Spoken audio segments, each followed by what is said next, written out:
శరీరమై ఉన్నాము.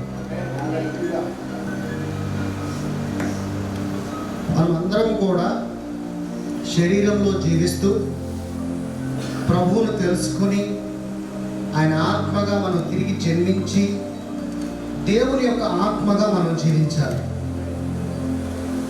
శరీరంలో జీవిస్తే మీకు హీలింగ్ కావాలి, మీకు హీలింగ్ కావాలి.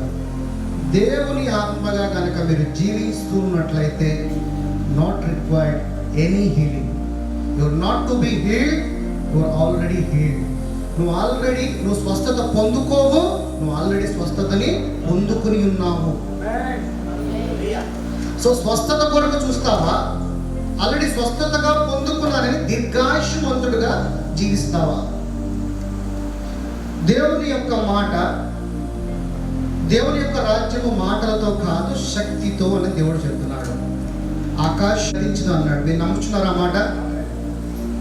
మరి దేవుడు చెప్తున్నాడు, ఈ శరీరంలో నువ్వు జీవిస్తే నాకు విరోధివి అంటున్నాడు. మరి